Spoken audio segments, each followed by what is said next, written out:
Generally JW की examination one of the simplest examination होती है, न कि होती है बहुत ज्यादा टफ। उसका रीजन ये होता है कि लास्ट 2 से 3 सालों में अगर आप देखोगे तो एक सिंगल टाइप ऑफ पैटर्न्स के ही क्वेश्चन आप लोग के पास पूछे जा रहे हैं। क्योंकि होता क्या है कि अब जो जेडब्ल्यू की एग्जामिनेशंस होती हैं वो काफी ज्यादा हो रही है। एक दिन में दो दो शिफ्ट यहां पर होती है, जिस वजह से ये पूरी की पूरी एग्जामिनेशन एक हफ्ते से ज्यादा तक चलती है। तो मल्टीपल नंबर ऑफ पेपर्स बनने की वजह से और साथ ही साथ में भैया जो गवर्नमेंट की पॉलिसीज होती है उसकी वजह से भी नंबर या बोला जाए क्वेश्चन का लेवल थोड़ा सा डिक्रीज कर दिया गया है, जिस वजह से अब जेडब्ल्यू की एग्जामिनेशन बहुत आसान हो चुकी है। बहुत ज्यादा नहीं पढ़ना है, जैसा कि मैं हर बार आप लोग को बोलता हूं। कम पढ़कर भी और सही पढ़कर भी आप अच्छा नंबर स्कोर कर सकते हैं, क्योंकि एक क्वेश्चन सही करने के आप लोगों को मिलते हैं 4 नंबर, पर एक क्वेश्चन गलत करने के लिए आपके पास हो जाएंगे 5 नंबर कम। ठीक है, -1 नहीं होता है, 5 कम होते हैं। कैसे होगा वो आगे हम लोग डिस्कशन करेंगे। और उसी बात पे हम लोग आज चालू करने वाले हैं आपका जो पहला लेक्चर होगा सम बेसिक कॉन्सेप्ट का। अच्छा, इसको चालू होने से पहले मैं बता देता हूं कि मात्र 2 टाइप के ही ऐसे टॉपिक्स यहां पर देके रखे गए हैं, जिसमें से 2 में से भी बोलूं कि स्पेशली सिर्फ एक टाइप का ऐसा टॉपिक है जिसमें से 2022 में इस चैप्टर में 2022 में जो भी शिफ्ट हुई थी ना आपके पास में, फर्स्ट शिफ्ट हुई, सेकंड शिफ्ट हुई, 2 बार जो एग्जामिनेशन होती है आपका वो जनवरी फरवरी वाला अटेम्प्ट होता है, और एक होता है आपके पास में वो अप्रैल के बाद वाला अटेम्प्ट। तो उस टाइम पे यहां पर कुल मिला के 20 से ज्यादा क्वेश्चन पूछे गए थे 2022 में। 2021 में भी कुछ इसी तरह का रिकॉर्ड था, और 2023 में भी सेम टॉपिक के ऊपर भी आपके पास 20 से ज्यादा क्वेश्चन पूछे गए हैं। ऑलमोस्ट हर पेपर में एक क्वेश्चन जरूर बना है इस टॉपिक का। इस वजह से मैं ये बोल रहा हूं कि पूरा चैप्टर नहीं पढ़कर भी, काम काम की चीजें पढ़कर भी आप अच्छा खासा स्कोर कर सकते हो। और 25 क्वेश्चन में से मात्र 15 क्वेश्चन भी बिल्कुल एक्यूरेसी के साथ आपने सही कर लिए तो 60 मार्क्स आपके कंफर्म हो जाएंगे। ठीक है, बहुत सारी ज्ञान की बातें कर ली। अब सीधे आ जाते हैं हम लोग लेक्चर पर कि भैया आज हम लोग पढ़ने क्या वाले हैं। तो भैया देखो, some basic concept of chemistry पढ़ रहे हैं, जिसमें से पूरा चैप्टर पढ़ने की आपको जरूरत नहीं है। जो चीज आपको one of the most important यहां पर पढ़नी है वो सिर्फ एक ही टॉपिक होने वाला है, वो होने वाला है आपके पास में मोल कॉन्सेप्ट। ठीक है, ये ध्यान रखना। अगर आपने यहां पर मोल कॉन्सेप्ट बहुत अच्छे से समझ लिया तो इससे ही सीधा सीधा आपके पास में रिलेट करेगा जो चैप्टर, या बोला जाए सॉरी जो टॉपिक वो रिलेट करेगा वो होगा आपके पास में स्टोइकियोमेट्री। ठीक है, और स्टोइकियोमेट्री भी बहुत आसान होता है। जिसका मोल कॉन्सेप्ट अच्छा है उसका स्टोइकियोमेट्री क्वेश्चन सॉल्व करना भी बहुत ज्यादा इजी हो जाता है। अब अगर मैं जैसे मोल कॉन्सेप्ट की बात करता हूं तो ये भी बहुत सिंपल सिंपल सा है। तो भाई मोल कॉन्सेप्ट की रिगार्डिंग सबसे पहले याद रखना कि मोल कॉन्सेप्ट ओरिजिनेट कहां से हुआ था। तो भाई मोल कॉन्सेप्ट के ओरिजिनेशन में बात ये कही गई थी कि 1 मोल बराबर होता है अगर 12 ग्राम C12 के जो आइसोटोप्स होते हैं ना, इसके अंदर जितने भी नंबर ऑफ एटम्स कंटेन होते हैं। ठीक है, तो भैया 12 ग्राम C12 आइसोटोप्स के अंदर जितने नंबर ऑफ एटम्स कंटेन होते हैं उसी को एक स्पेसिफिक वैल्यू बोल के रखा गया है, जो कि क्या होती है 1 मोल। और न्यूमेरिकली यहां पर इसकी वैल्यू को बोला जाए तो वो होती है 6.022 10 टू द पावर 23। ये बारे में ध्यान रखना। और ये जो 10 टू द पावर 23 है, इसी को क्या कहा जाता है, इसी को ही हम लोग रिप्रेजेंट करते हैं Na से, जो कि होता है हमारे पास में अवोगाड्रोस नंबर। ठीक है, तो ये हमारे पास में क्या होता है, ये हमारे पास में होता है अवोगाड्रो नंबर। क्लियर हो गई बात, सिंपल सा है। तो ये वाली बातों को ध्यान रखना। अब देखो यहां पर अगली कहानी क्या होती है कि जब कभी भी आप यहां पर बात करते हो कि भैया ये जो आपके पास में नंबर ऑफ मोल्स देके रखे तो क्वांटिटी वाइज ये कहलाता है। और अगर मैं बात करता हूं यहां पर मोल्स को डिफाइन करने के लिए, क्योंकि 3 तरह की चीजों में इसको डिफाइन किया जाएगा, आइदर इट इज एलिमेंट, या फिर होगा ये कोई मॉलिक्यूल, या फिर तीसरी चीज जो होगी वो होगी इसके पास में आयंस। ठीक है ना भाई साहब, ये वाली कहानी होगी। तो 3 अलग अलग बेसिस पे जब इसको हम लोग डिफरेंशिएट करेंगे तो यहां पर क्या कहानी होती है जरा देखना। अगर मैं सबसे पहले इसको डिफाइन करता हूं किसी भी एटम्स के लिए, ठीक है, तो याद रखो कि फॉर एटम्स लिख सकते हो या एलिमेंट्स लिखते, चलो एलिमेंट लिखते हैं क्योंकि एक सिंगल टाइप रहेगा ना। ठीक है, तो फॉर एलिमेंट जब कभी भी बात की जाएगी तो ध्यान रखना 1 ग्राम एटम की जो वैल्यू होती है वो बराबर होगी किसके, 1 मोल के बराबर होगी, जिसी से हमारे पास में क्या बनता है, ग्राम एटॉमिक मास बनता है। और उसी तरह से अगर आप यहां पर एलिमेंट से हटकर यहां मॉलिक्यूल्स पे आ जाते हैं, ठीक है, तो जरा इसको भी लिख देते हैं हम लोग, जहां पर हम बात कर लेते हैं फॉर मॉलिक्यूल्स, तो मॉलिक्यूल्स के लिए यहां पर क्या हो जाएगा, सिमिलर काइंड ऑफ थिंग रहेगी। 1 ग्राम जो मॉलिक्यूल्स रहेंगे वो भी बराबर होंगे किसके, 1 मोल के, जिससे आपके पास में जो टर्म बनी थी वो बनी है ग्राम मोलर मास। ठीक है, इसके बाद में जो तीसरी चीज होती है वो होती है आपके पास में फॉर आयंस। ठीक है, कलर इसमें हम लोग इस तरह करते हैं। अगर मैं बात करता हूं फॉर आयंस के, तो अब इसमें ध्यान रखना 1 फॉर्मूला यूनिट, या बोला जाए यहां पे 1 ग्राम फॉर्मूला यूनिट बराबर किसके हो जाएगा, आपके पास में 1 मोल हो जाएगा, जिससे कि आपके पास में क्या बनता है, ग्राम फॉर्मूला मास बनता है। अब यहां पर फॉर्मूला बहुत इंपॉर्टेंट रोल प्ले करता है, क्योंकि होता क्या है, सपोज आप बात करते हो तो आपके पास में देखो, आपके पास में O2 नाम का मॉलिक्यूल भी होता है, आपके पास में O2 नेगेटिव भी हो सकता है, आपके पास में O2 पॉजिटिव भी हो सकता है, या बोला जाए O2 2 नेगेटिव भी हो सकता है, या बोला जाए O2 2 पॉजिटिव भी हो सकता है। ठीक है, जो भी जैसी भी आपके पास में कंडीशन रहेगी, यहां पर इसके फॉर्मूले के ऊपर डिपेंडेंसी आ जाएगी। अभी ये तो मैंने सारी सिंपल सिंपल सी बात करी, इसके अलावा भी आपके पास में और भी आयंस रहेंगे। जैसे सपोज बात कर दिया हमने अमोनियम, जो कि हो जाएगा आपके पास में NH4 पॉजिटिव, या आपके पास में हो जाएगा हाइड्रोक्सी आयन OH नेगेटिव। तो जो फॉर्मूला होता है ना, जब उसके ऊपर वैल्यू डिपेंड करेगी, तो ये क्या कहलाएगा आपके पास में, ग्राम फॉर्मूला मास कहलाएगा। ठीक है, तो ये काम की चीज है। इसके अलावा भैया अभी क्वेश्चन भी सॉल्व करेंगे, चिंता मत करना। जो मैंने शुरुआत में बोल के रखा हुआ था, इसके पहले जो इंट्रोडक्शन वीडियो बता के रखा था पीडीपी क्या है, तो उसके अकॉर्डिंग जो क्वेश्चन सॉल्व करने हैं ना, वो भी देख लेना। और उसके अलावा प्रैक्टिस के लिए जो जो क्वेश्चन रहेंगे वो भी आपको मैं अवेलेबल करवा दूंगा। तो करना कुछ नहीं है भैया, बस जुड़े रहना है। ठीक है, चलो थोड़ा सा फटाफट फुर्ती से आ जाओ। अब देखो काम की चीजें थोड़ी सी और, हमेशा याद रखो हमारे पास में काम की चीजें क्या है। सबसे पहले काम की चीज आपके पास में ये है कि ध्यान रखना 1 मोल को क्वांटिटी के हिसाब से देखा जाए तो 1 मोल होता है 6.022 10 टू द पावर 23 पार्टिकल्स। ठीक है, ये बात ध्यान रखना कि 1 मोल कितने पार्टिकल्स होते हैं, इतने पार्टिकल्स होते हैं। अब ये जो पार्टिकल्स होते हैं, ये पार्टिकल अलग अलग हो सकते हैं। ये जो पार्टिकल आपके पास में है ना, हो सकता है ये पार्टिकल आपके पास में एटम्स हो, या हो सकता है ये पार्टिकल आपके पास में कोई मॉलिक्यूल्स हो सकता है ये पार्टिकल आपके पास में कोई आयंस हो सकता है ये मॉलिक्यूल आपके पास में कोई इलेक्ट्रॉन, सॉरी पार्टिकल्स कोई इलेक्ट्रॉन्स के बारे में बोल रहा है, हो सकता है कि ये प्रोटॉन्स हो।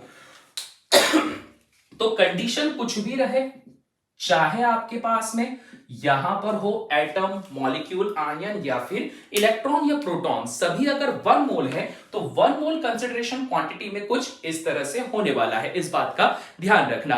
पर अब आता है एक और बहुत ही ज्यादा इंपॉर्टेंट पॉइंट, जिसको आपको जीवन में कभी भी नहीं भूलना है। ये चीज आपके पास में कहां रहेगी, ये चीज आपके लिए रहेगी फॉर गैसेस, गैसियस मॉलिक्यूल्स में ये बहुत ही इंपॉर्टेंट होता है रे भैया। जब कभी भी आप गैसेस की बात करते हो तो गैसेस की बातों पे ध्यान रखना, हमेशा से इस पॉइंट को बिल्कुल दिमाग में बिठा लो कि 1 मोल इज इक्वल टू होता है 22.4 लीटर। किसके लिए, गैसों के लिए 1 मोल इज इक्वल टू कितना हो जाएगा, 22.4 लीटर हो जाएगा, जब आप यहां पे 1 atm का प्रेशर लगाओगे, साथ ही साथ में जो आपके पास में टेम्परेचर रहेगा वो रहेगा 273 केल्विन या फिर 0 डिग्री सेंटीग्रेड। ठीक है, अब देखो एक और बहुत इंपॉर्टेंट चीज, ये जो कहानी आप लोग यहां पर देख रहे हो ना, थोड़ा सा मार्कर का कलर चेंज करें, ये वाली जो कहानी आप देख रहे हो कि 1 मोल बराबर 22.4 लीटर होता है, तो ध्यान रखना इतने प्रेशर और इतने टेम्परेचर पे होता है। पर हम लोगों ने एक चीज और पढ़ के रखी है कि जैसे जैसे टेम्परेचर को इंक्रीज कर दिया जाता है, तो टेम्परेचर बढ़ाने पर क्या होता है, गैसेस एक्सपांड होती हैं, फैलती हैं। तो इस वजह से आप यहां पर ये बोल सकते हो कि भैया टेम्परेचर अगर बढ़ा दिया और टेम्परेचर को कर दिया रूम टेम्परेचर जो कि होता है आपके पास में 25 डिग्री सेंटीग्रेड या बोला जाए 298 केल्विन। तो इस टेम्परेचर पे अब जो यहां कहानी निकल कर आती है वो बिल्कुल ही बदल जाएगी, जहां पर ये बोला जाएगा कि 1 मोल इज इक्वल टू होता है 24.2 लीटर। तो इस बारे में ध्यान रखना, एक सिचुएशन है 22.4 लीटर जब 0 डिग्री सेंटीग्रेड या फिर बोला जाए 273 केल्विन टेम्परेचर होता है, पर 24.2 लीटर वही 1 मोल हो जाता है जब ये रूम टेम्परेचर 25 डिग्री सेंटीग्रेड या फिर 298 केल्विन पर आता है। बहुत इंपॉर्टेंट है, स्टोइकियोमेट्री में इसका बहुत ज्यादा यूज किया जाएगा, इसलिए इसको अच्छे से नोट डाउन कर लो। हाँ जी, तो वो हम लोग के पास में कहानी कंप्लीट हो चुकी है नंबर ऑफ मोल्स की, कि भैया मोल्स क्या होते हैं। इसके अलावा देखो यार, इस चैप्टर में से अगर मैं बात करता हूं तो स्टोइकियोमेट्री के ऊपर ही पूरे क्वेश्चन पूछे गए हैं और स्टोइकियोमेट्री मोल कॉन्सेप्ट पे डिपेंड करती है। अब ये वाली कहानी बहुत आसानी से बता दूंगा, और कई सारे लोग जो मालूम है कि भैया स्टोइकियोमेट्री क्या होती है तो उनको ये भी पता है कि यहाँ कैलकुलेशन में कितनी दिक्कत आती है, रिएक्शन बैलेंस करने में कितनी दिक्कत आई, तो उसकी भी टेंशन मत लेना, वो भी हम लोग पढ़ लेंगे। अब देखो, वो पढ़ने से पहले छोटी छोटी काम की चीजें ध्यान दो जो कि हम लोगों को इस बार काफी ज्यादा पूछी जाने वाली है। वो होता है, आपको ये मालूम होना चाहिए कि किसी भी केमिकल रिएक्शन के अंदर जो लिमिटिंग रिएजेंट होता है, ठीक है, ये लिमिटिंग रिएजेंट क्या होता है ये आपको पता होना चाहिए, क्योंकि ये बहुत इंपॉर्टेंट पॉइंट रहेगा। अब देखो, लिमिटिंग रिएजेंट का एक बहुत सिंपल सा कॉन्सेप्ट आपके पास में ये है कि कहानी कुछ ऐसी होती है कि भैया यहां पे ये हो तुम, ठीक है, यहां 3 बॉयज हैं या 3 लड़के हैं, और इसके साथ में यहां पर बात कर लेते हैं कि भैया यहां पे 2 लड़कियां हैं। चलो पहले इसको इरेज कर दो, क्योंकि लड़कियां तो काली हो ही नहीं सकती, जीवन में कभी मान ही नहीं सकती कि लड़कियां काली हो सकती हैं। तो देखो, होता क्या है कि अगर बात करते हैं तो लड़के तो काले होते चलता है यार। देखो, आपके पास यहां पर 3 लड़के हैं और यहां पर 3 लड़कियां हैं, सॉरी 2 लड़कियां हैं, ठीक है, ये ऐसी कुछ कहानी बन के रखी हुई है। अब यहां पर इनका जो प्रोडक्ट फॉर्म होगा वो प्रोडक्ट होगा कि भैया ये लोग कपल्स बन जाएंगे, ठीक है। अब कपल्स कैसे बनेंगे? कपल्स बनेंगे भैया, एक यहां पर ये काला लड़का, उसके साथ में यहां पर बन जाएगी कौन? एक गोरी लड़की, तो ये होगा यहां पे कपल्स, ठीक है। तो ये कपल्स बना देते हैं अपन। अब यहां पर तुम ये देख सकते हो कि जो क्वांटिटी आपके पास में देके रखी गई है, इस क्वांटिटी के अकॉर्डिंग यहां पर सिर्फ और सिर्फ 2 कपल्स बन सकते हैं, ठीक है। ऐसी कहानी बता के रखी गई है। ये लो भैया, ये लड़की हो गई, इनकी शादी वादी करवा दिया हमने, टीका टीका सिंदूर विंदूर सब लगा दिया, और ये देखो ये बंधन बना दिया इनके बीच में। तो ऐसी कुछ कहानी करती है। अब इस सिचुएशन पे क्या होगा कि यहां पर लिमिटिंग रिएजेंट का कॉन्सेप्ट कैसे आएगा? तो देखो, यहां पर क्या है, यहां पर आपके पास में ये जो चीज है ना, ये है आपके पास में प्रोडक्ट, ठीक है। और ये दोनों जो है, ये दोनों क्या है, ये रिएक्टेंट है।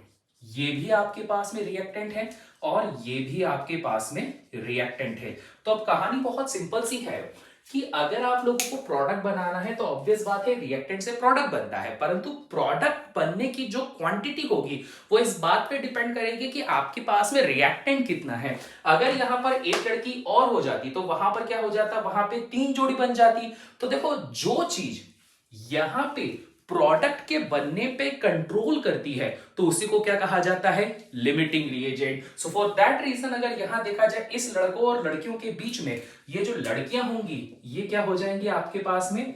ये हो जाएंगी आपके पास में लिमिटिंग रिएजेंट। और इसी को ध्यान देना, क्योंकि लिमिटिंग रिएजेंट वाला ही वो कॉन्सेप्ट है जो स्टोइकियोमेट्री के अंदर one of the most important concept होता है, जिसके ऊपर ही सारी की सारी कहानियां बेस्ड होती हैं। ठीक है जी, क्लियर हो गई बात? चलो, अब इसी बात पे सिर्फ इतना नॉलेज ही आप लोगों के लिए सफिशिएंट होगा इस चैप्टर में से स्कोर करने के लिए।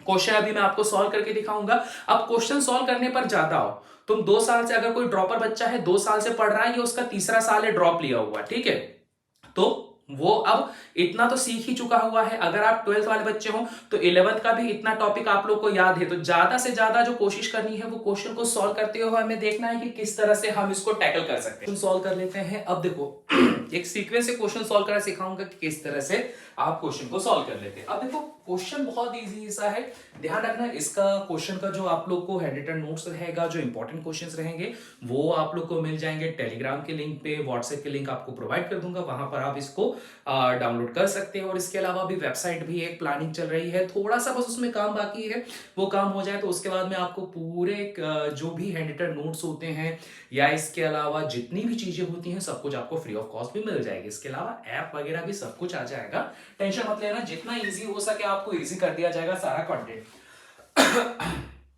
अब देखो भैया क्वेश्चन नंबर 1 क्या बोलता है, ये बोलता है कि अगर हमारे पास में 1 मोल ऑक्सैलिक डाइहाइड्रेट रखा गया है, ठीक है, OXALIC डाई हाइड्रेट रखा गया है, तो आपको यह बताना है कि इस ऑक्सैलिक डाइहाइड्रेट के अंदर नंबर ऑफ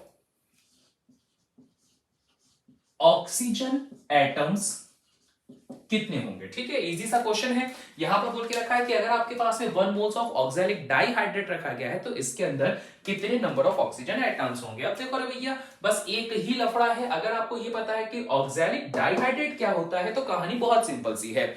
अब ऑक्सैलिक एसिड आपके पास में क्या होता है, ये होता है COOH ट्वाइस, तो ये हो गया आपके पास ऑक्सैलिक। और डाइहाइड्रेट, डाई मतलब दो, हाइड्रेट मतलब पानी, तो ये हो जाएगा डॉट 2H2O। अब इसमें क्या बोला है कि इसके अंदर कितने नंबर ऑफ ऑक्सीजन एटम्स होते हैं। अगर इस सिचुएशन पे देखा जाए तो यहां पर ये है मेरे पास में 1 मोल COOH ट्वाइस ऑफ H2O ये रखा गया है। अब इसमें अगर आप यहां पे काउंटिंग करते हो तो काउंटिंग करने पर कितना हो जाएगा, देखो 2 अंदर है, 2 2 4, और यहां पर कर दिया हमने, ये भी हो जाएगा 2, तो यहां पर हो जाएंगे 2 इंटू 2 4, और ये हो जाएंगे 6।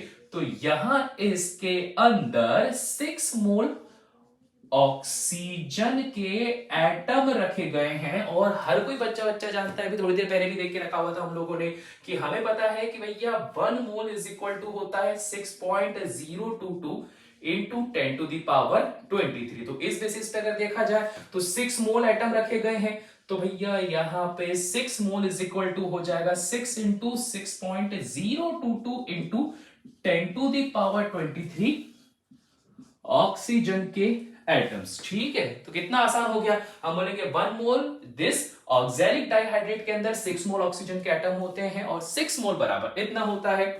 अब क्या कर दो भैया, 6 6 36, और छिद्र कर दो तो आपके पास में कितना आ जाएगा। यहां पर आप बोल सकते हो कि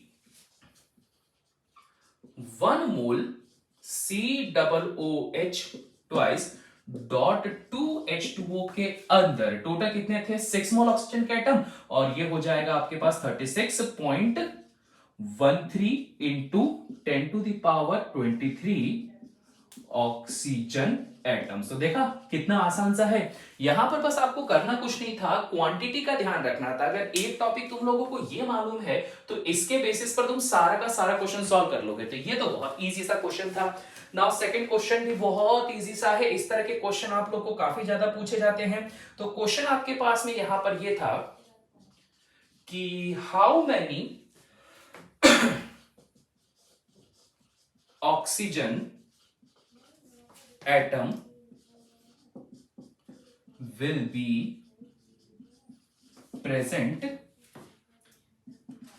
in 88 ग्राम कार्बन डाइऑक्साइड। ठीक है भैया, 88 ग्राम कार्बन डाइऑक्साइड के अंदर कितने ऑक्सीजन के एटम्स पाए जाते हैं। अब ये भी कितना आसान सा है रे भैया। ठीक है, क्या कहानी हो जाएगी, अगर मैं यहां पर बात करता हूं तो आपके पास में कितनी सिंपल सी चीज है, हमेशा 1 मोल की क्वांटिटी ध्यान रखो। सबसे पहले मैं बात करता हूं 1 मोल कार्बन डाइऑक्साइड की। अगर मैं 1 मोल कार्बन डाइऑक्साइड की बात करता हूं तो यहां पर एक कार्बन का मास होगा 12 ग्राम, एक ऑक्सीजन का मास होगा 16 ग्राम मल्टीप्लाइड बाय 2। सॉल्व कर दिया, 16 दूना 32, 32 और 12 कितना हो जाएगा 44 ग्राम्स। ठीक है, तो यहां पर मैं क्या बोल सकता हूं कि अगर मैं यहां पे 1 मोल कार्बन डाइऑक्साइड लेता हूं तो 1 मोल कार्बन डाइऑक्साइड के अंदर 44 ग्राम CO2 आती है, और 44 ग्राम CO2 किसके बराबर होगी, 6.022 10 टू द पावर 23 CO2 के बराबर हो जाएगी। ठीक है, इतनी बात समझ में आ गई। अब अगर आपके पास में ये वाला डाटा मिल गया तो कहानी बहुत ही ज्यादा आसान हो जाएगी। कैसे आसान हो जाएगी? अगर 1 मोल CO2 बराबर 44 ग्राम है तो हम क्या कर देंगे, 88 ग्राम क्या होता है 44 का जस्ट डबल, तो 44 ग्राम आपके पास में अगर 1 मोल है तो 88 ग्राम CO2 आपके पास में कितना हो जाएगा, 88 ग्राम CO2 आपके पास में हो जाएगा 2 मोल।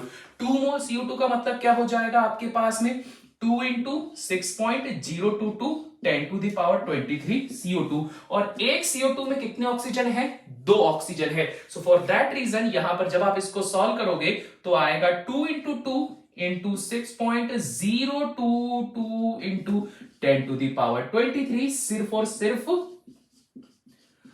ऑक्सीजन के एटम्स। ठीक है, अब देखो सबको सॉल्व कर दें, 2 2 4, फिर कितना हो जाएगा 6 चौक 24, 24.088 into 10 to the power 23 oxygen के एटम्स। तो बस रे भाई कितना आसान सा हो गया। तो ये बहुत ही इजी रहता है, बिल्कुल भी टफ नहीं रहेगा आपके पास में। ये देखो सिर्फ करना क्या था, आपको हर बार 1 मोल की वैल्यू फाइंड आउट करनी है। अगर 1 मोल आपका फाइंड आउट हो जाता है तो क्वेश्चन बहुत आसान है, और इसी तरह से सारे क्वेश्चन होते चले जाएंगे। ठीक है, चलो अब बात करते हैं हम लोग अगले क्वेश्चन। चलिए 2 क्वेश्चन के बाद में अब ये तीसरा क्वेश्चन कर लेते हैं, फिर चौथा क्वेश्चन कर लेते हैं। अब देखो जैसे कि तुम लोग देख रहे हो दोनों ही क्वेश्चन JEE पूछ के रखे गए हैं आपके पास में। पहला क्वेश्चन 1 सितंबर 2021 के फर्स्ट शिफ्ट में पूछा गया है, जबकि सेकंड क्वेश्चन है 26 जुलाई 2022 के शिफ्ट सेकंड में पूछ के रखा है। बहुत ही सड़ा सा, बहुत ही इजी सा क्वेश्चन है भाई। क्वेश्चन क्या बोल दिया था, number of atoms in 8 gram of sodium is x into 10 to the power 23, x की वैल्यू फाइंड आउट करनी। कितना सिंपल सा, मैं हर बार बोलता हूं फोकस किस पे करना, 1 मोल पे करना। तो तुमको बस इतना सा काम करना है कि तुम बोलोगे कि सर हमें पता है 1 मोल सोडियम का एटम कंटेन करता है 23 ग्राम्स को। ठीक है, अगर 1 मोल सोडियम का एटम 23 ग्राम्स को कंटेन करता है तो 1 मोल की वैल्यू क्या होती है, 6.022 10 टू दी पावर 23, है ना, ये वाली वैल्यू होती है। अब करना क्या है कि सर अगर ये वाली क्वांटिटी हमारे पास में चल रही है तो 23 ग्राम, यहां से मैं क्या बोल सकता हूं, थोड़ा सा हम इसमें चित्रकारी कर दें तो मजा भी आएगा। यहां से हम ये बोल सकते हैं कि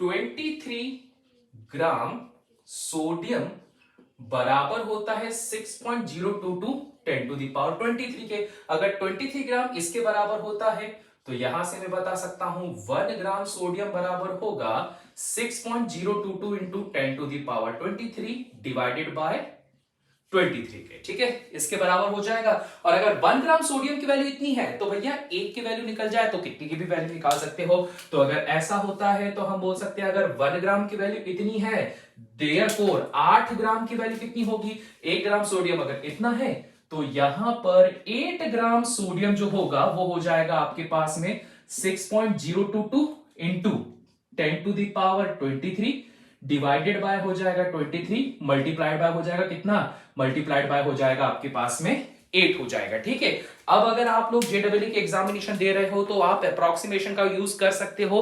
अप्रोक्सीमेशन के यूज में क्या करोगे, आप ये वाला जो डाटा होता है ना, ये पॉइंट वाला, इसको खा जाओ, इसको खत्म कर दो। ठीक है, तो अब यहां पर क्या हो जाएगा 8 6 48, 8 छंग हो जाएगा 48, और जैसे यहां पर हो गया 48, यहां पर हुआ 23, डिवाइड जब करोगे तो 23 का डबल करने पर आता है 46, तो अप्रोक्सीमेटली 48 डिवाइडेड बाय 23 करोगे तो आपके पास में अप्रोक्सीमेट वैल्यू कितना आ जाएगा, 2 आ जाएगा, और ये हो जाएगा आपके पास में आंसर। क्योंकि JEE में इस तरह का जब क्वेश्चन पूछा जाता है ना, तो इस तरह के क्वेश्चन में जब फाइंड x आता है तो यहां पर एक और टर्म लिखी जाती है जिसको कहा जाता है नियरेस्ट इंटीजर, आपको यहां पे फाइंड आउट करना रहता है। तो अप्रोक्सीमेशन लगा करके आप क्वेश्चन को सॉल्व कर सकते हो, ज्यादा डिफिकल्ट नहीं होने वाला है। ठीक है, अब देखो क्वेश्चन नंबर 4। आजकल JEE का जो सबसे हॉट टॉपिक रहता है ना, वो इस तरह के क्वेश्चन है। IIT JEE में क्या होता है, आपके पास में कहानियां बनाकर बहुत क्वेश्चन पूछे जाता है। जैसा एक एक कहानी बना दी है कि भैया थोड़ा सा कंफ्यूज हो जाएगा बच्चा, बोलेगा अरे मैं तो PCM वाला हूं, बायो वाला क्वेश्चन आ गया, हेमोग्लोबिन की बात कर दियो, अरे भैया कितनी बड़ी बात हो गई। पर ऐसा कुछ नहीं है यार, सिंपल सा क्वेश्चन है, पढ़ते पढ़ते ही सॉल्व हो जाएगा। ठीक है, जो बच्चे मेरी ऑफलाइन क्लास में बैठ के रखे हुए हैं उनको मालूम है मेरा क्वेश्चन कराने का तरीका होता है कि मैं क्वेश्चन को पढ़ते पढ़ते सॉल्व करता हूं। मैं पुराना ट्रेडिशनल तरीका नहीं अपनाता हूं कि भैया पूरे के पूरे हम लोग यहाँ पर क्वेश्चन को 4 बार पढ़ लो, समझ लो, उसके बाद सॉल्व करना है। देखो कैसे सॉल्व करेंगे, बोलता है हेमोग्लोबिन जो होता है कंटेन करता है 0.34% of iron by mass. Okay जी, हेमोग्लोबिन में क्या है, हम बोलते हैं सर हेमोग्लोबिन में हमारे पास में यहां पे 0.34% आयरन है बाय मास। अब बोलता है number of iron atom in 3.3 ग्राम। ठीक है, अगर आपके पास में यहां पे 3.3 ग्राम हेमोग्लोबिन रखा गया है तो आपको यहां पर यह बताना है कि 3.34 ग्राम हेमोग्लोबिन के अंदर यहां पर आयरन के एटम्स कितने होंगे। ठीक है, साथ ही साथ में आयरन का एटॉमिक मास देके रखा है 56 यूनिट और साथ ही साथ में अवोगाड्रो नंबर भी देके रखा हुआ है। अब ये क्वेश्चन बिल्कुल दिमाग तोड़ देता है जो लोग पहली बार पढ़ रहे हैं, पर जितने बच्चे लोग ने भी ये लेक्चर देख रहे हैं तो एक चीज ध्यान रखना, हमेशा स्टोइकियोमेट्री या इस तरह के क्वेश्चन 1 मोल के कंसिडरेशन पे सॉल्व करा करो, हर बार 1 मोल पे आ जाओ। अब देखो कैसे आओगे, हम बोलेंगे कि सर सबसे की पॉइंट आप बस एक ध्यान रख लो, और सबसे की पॉइंट यहां पर यह है कि आपके पास 1 मोल की क्वांटिटी ध्यान रखना। 1 मोल अगर मैं आयरन की बात करता हूं तो ये होता है आपके पास में 56 यूनिट्स या 56 ग्राम्स, जिसके वैल्यू बराबर होती है 6.022 sorry 10 to the power 23 atoms of iron की। बस ये इतना ध्यान रखना है। इतना अगर आप लोगों ने ध्यान रख लिया ना तो क्वेश्चन आपके पास में बहुत ही ज्यादा आसान हो जाएगा। अब क्या बोल दिया कि भैया 1 मोल आयरन इतने ग्राम एटम्स कंटेन करता है, तो वहीं पर अगर मैं बात करता हूं कि अगर मेरे पास में 1 ग्राम आयरन है तो ये कितने कंटेन करेगा, ये कंटेन करेगा 6.022 into 10 to the power 23 divided bye 56 iron के एटम्स को। तो बस अब हो गया सॉल्व।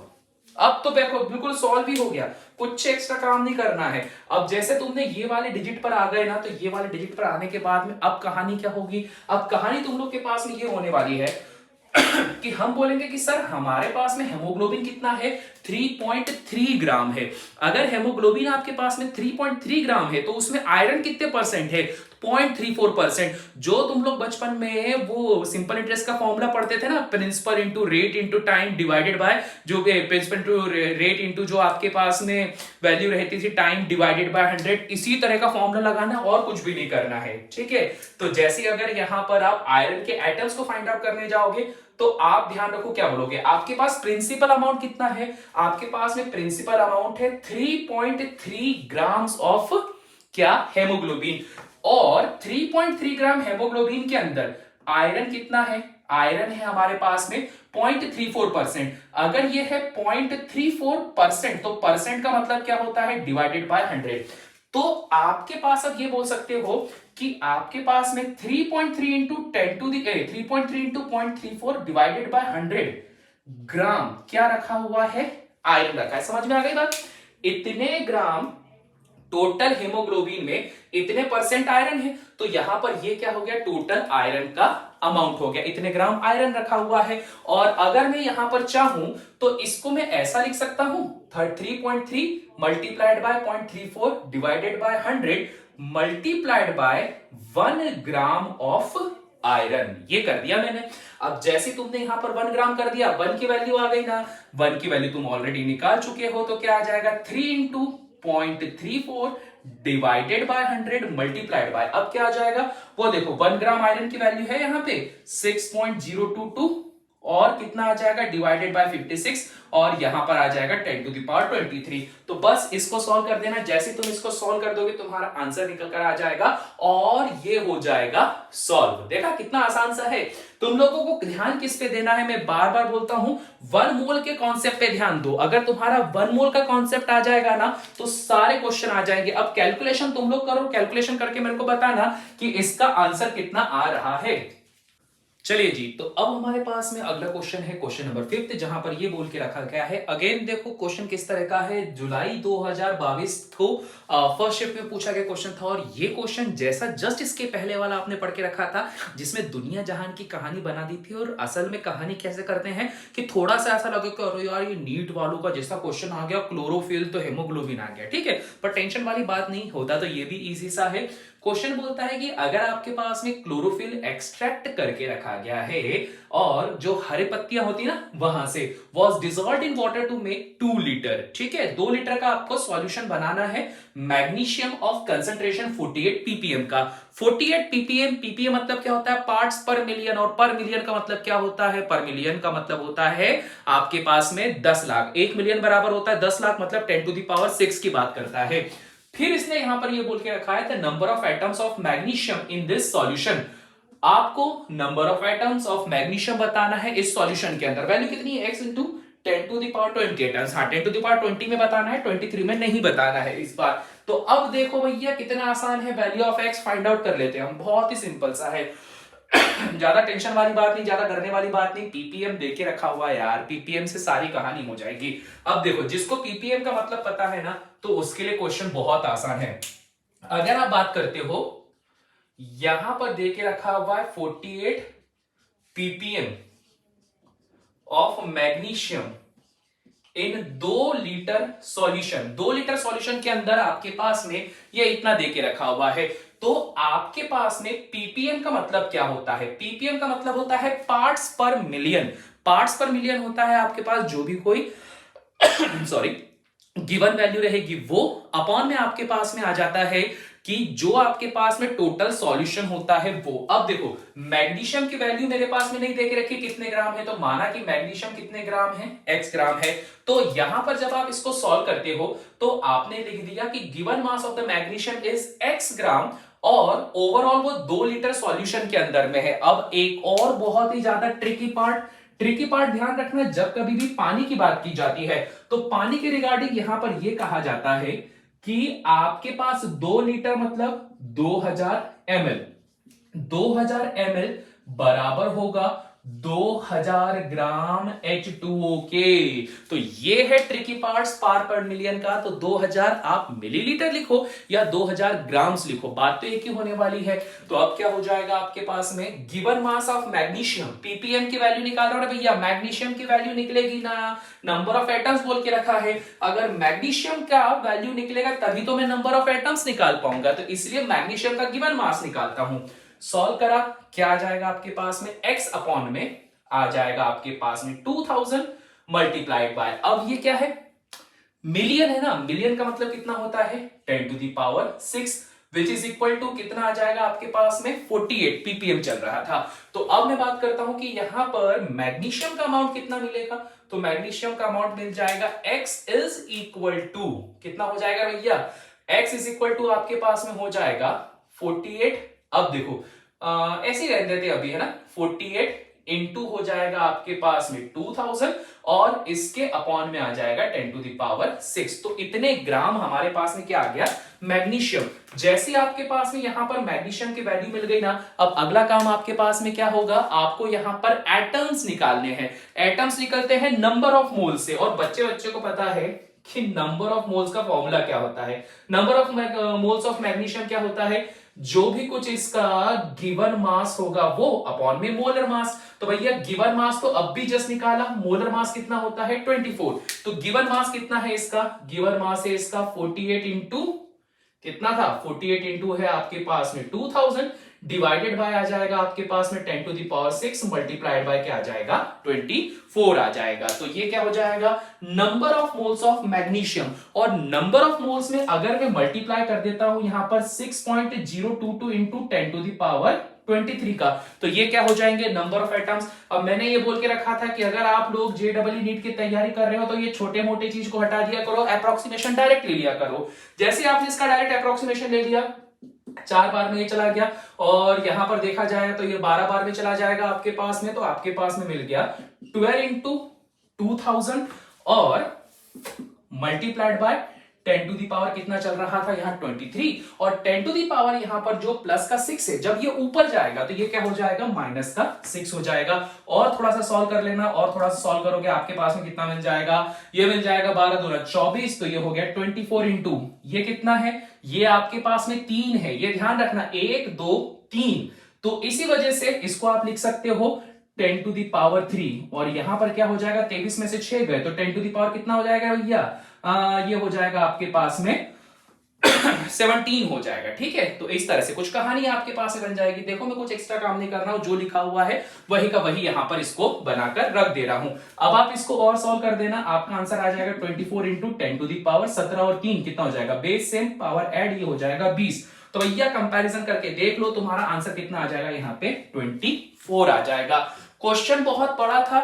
पीपीएम का कॉन्सेप्ट अगर तुम लोग को मालूम है तो जस्ट सिंपली पीपीएम के कॉन्सेप्ट से इस क्वेश्चन को सॉल्व किया जा सकता है। इजी इजी सा है, नंबर ऑफ मोल्स निकाल दो, नंबर ऑफ मोल से आपके एटम्स भी निकल आए हैं। ठीक है, अब देखो अगला क्वेश्चन जो हमारे पास में पढ़ने वाला, वो अगला क्वेश्चन आपके पास में यहां पर देके रखा है लिमिटिंग रिएजेंट वाला, जिसका कॉन्सेप्ट अभी देखा था ना। इस तरह के क्वेश्चन भी आपके पास में पूछे जाते हैं और यहां पे केमिकल रिएक्शन बैलेंस करने वाली बात आएगी, बहुत इजीली समझा भी दूंगा। क्वेश्चन क्या बोलता है, 40 ग्राम कैल्शियम कार्बोनेट को ट्रीट किया गया है 40 ग्राम HCl के साथ में, आपको बताना है दोनों में से कौन यहां पे लिमिटिंग रिएजेंट होगा। अरे बहुत सिंपल सा है, किस किस को रिएक्ट करवा रहे हो, कैल्शियम कार्बोनेट को रिएक्ट करवा रहे हो किसके साथ में भैया, HCl के साथ में। अब सबके दिमाग में ये आता है कि सर इसको जब आप सॉल्व करने बैठते हो तो सॉल्व करते टाइम पर यह दिक्कत होती है कि रिएक्शन में प्रोडक्ट क्या बनेगा, कैसे याद रखें। अब मैं बोलता हूं बहुत ही सिंपल सा, बहुत ही सिंपल सा। एक काम ध्यान रखो, जब भी कोई केमिकल रिएक्शन को बनाना है ना, तो उसमें से प्रोडक्ट जो बनता है वो सबसे पहले बनता है गैस। ठीक है, क्या बनता है सबसे पहले, गैस बनता है। अभी इसको देखो और इसको देखो, पहली गैस जो यहां से निकलते हुए दिखाई दे रही है मुझे, कार्बोनेट के CO3 से बनता हुआ दिखाई दे रहा है CO2। ये लो रे भैया, बाहर निकाल दिया। दूसरी गैस जो मुझे बनते हुए दिखाई दे रही है हाइड्रोजन और ऑक्सीजन के कॉम्बिनेशन से, वो होता है मेरे पास में H2O। तो मेरे पास एंड में क्या बच गया, एक कैल्शियम और ये क्लोरीन। कैल्शियम और क्लोरीन आपस में मिलकर क्या बनाते हैं, कैल्शियम क्लोराइड। अब जब आप इस तरह की रिएक्शन करते हो तो जैसा मैंने बोला था गैस को पहले बाहर निकालना, तो देखो गैस और गैस बाहर निकाल दी और कैल्शियम क्लोराइड कैसा रहेगा आपके पास में, सॉलिड फॉर्म पे रहेगा। तो ये हो गई केमिकल रिएक्शन। बैलेंस कर देते हैं भैया, एक कैल्शियम एक कैल्शियम, क्लोरीन कितना है इधर 2, इधर पर 1, तो यहां पर क्या लगा दो, यहां पे मल्टीप्लाई कर दो आप यहां पे 2 का। जैसे आपने 2 का मल्टीप्लाई करा, 2 हाइड्रोजन 2 हाइड्रोजन, 3 ऑक्सीजन 2 और 1 3, ये हो गया सॉल्व। ठीक है, कितना आसान सा था। अब जैसे आपका यहां पर ये सॉल्व हो जाता है, अब अगली चीज होती है इसके मोल कंसिडरेशन पे। यहां पर हमें ये दिखाई दे रहा है कि 1 मोल कैल्शियम कार्बोनेट को यहां पे 2 मोल्स ऑफ HCl की रिक्वायरमेंट पड़ती है।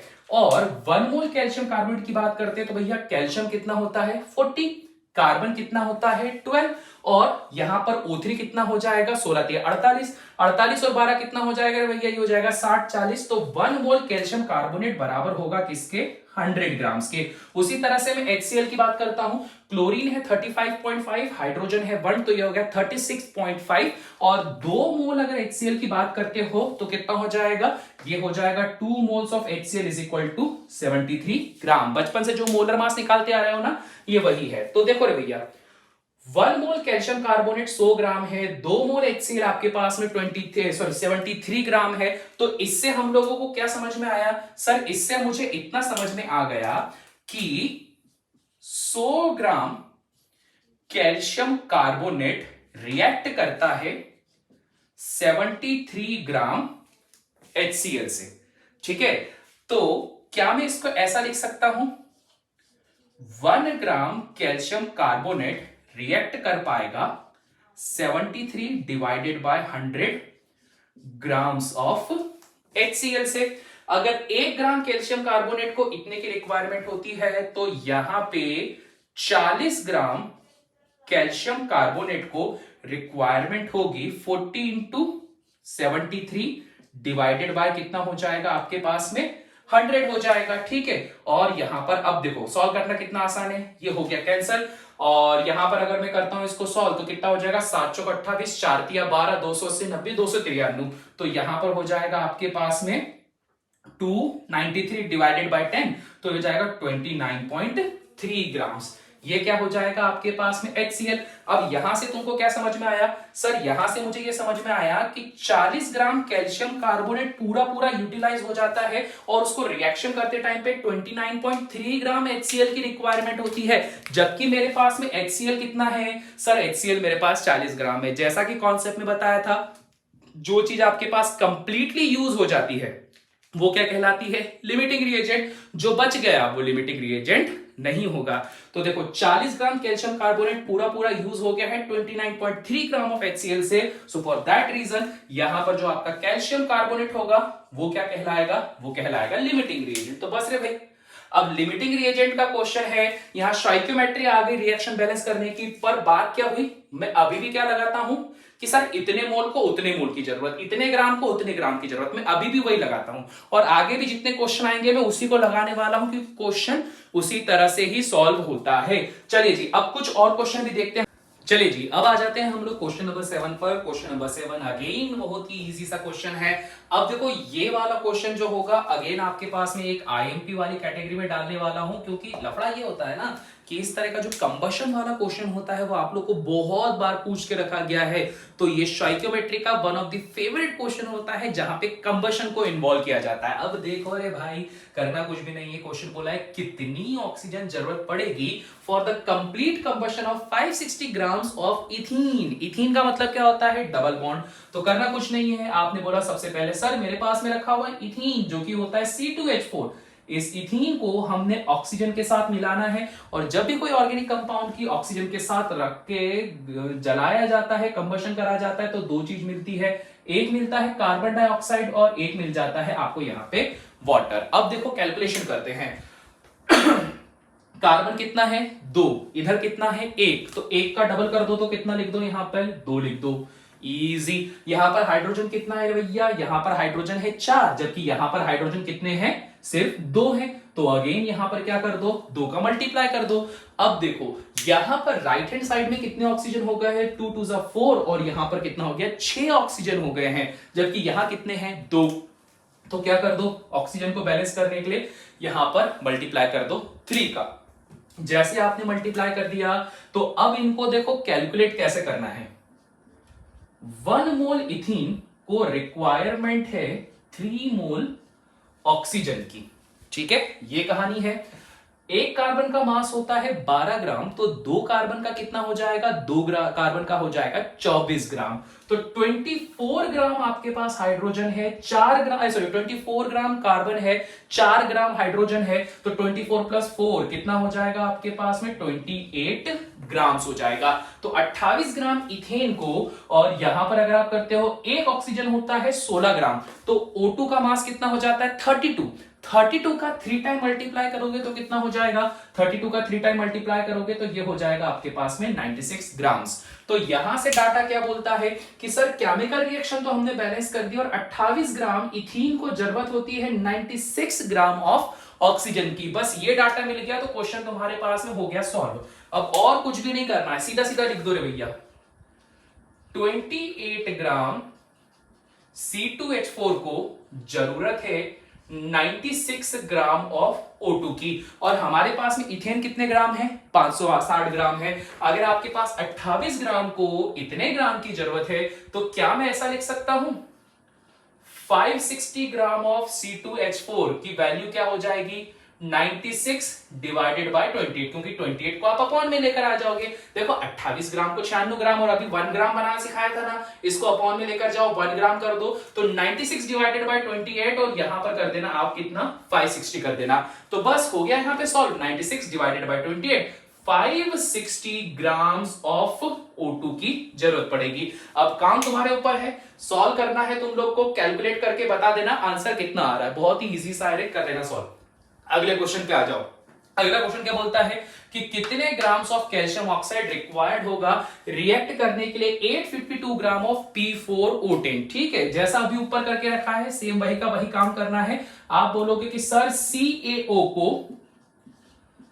P4O10 के साथ में रिएक्ट करवा देना है। ठीक है रे भैया, ये वाली कहानी तुम्हारे पास में चल रही है। अब देखो इस तरह की कहानी में तुम्हारे पास में फिर से क्या लफड़ा आ गया केमिकल रिएक्शन आ गई है, इस बार कहीं से कोई भी गैस नहीं बन रही है क्योंकि कैल्शियम भी सॉलिड है आपके पास में, फॉस्फोरस भी आपके पास में सॉलिड है। तो इससे बनने वाला प्रोडक्ट की कहानी क्या होगी, जरा अब वो जान लेते हैं। तो भैया यहां पर बनने वाला जो आपके पास प्रोडक्ट होता है ना, वो होता है CA3PO4 ट्वाइस। ठीक है, सॉलिड कंपोनेंट ही आपके पास में बन रहा है at the end of the story. तो इस वजह से ये क्वेश्चन इस तरह का थोड़ा सा तुम लोग को दिक्कत दे सकता है, अदरवाइज कोई लफड़ा नहीं है। ये वाला कंपाउंड आपके पास में बन गया। अब आपको यहाँ पे नॉर्मली यहाँ डाटा लिखना है, सॉल्व कर देना है, आपके पास में आंसर आ जाएगा। अब देखो, अगर मैं रिएक्शन को बैलेंस करता हूं तो देखो होता क्या है, 6 ग्राम ऑफ कैल्शियम ऑक्साइड को 1 मोल ऑफ P4O10 के साथ में आप यहाँ पे रिएक्शन करवाते हो। तो यहां पे इसको बैलेंस करने के लिए यहां कर दो 2 का मल्टीप्लाई। देखो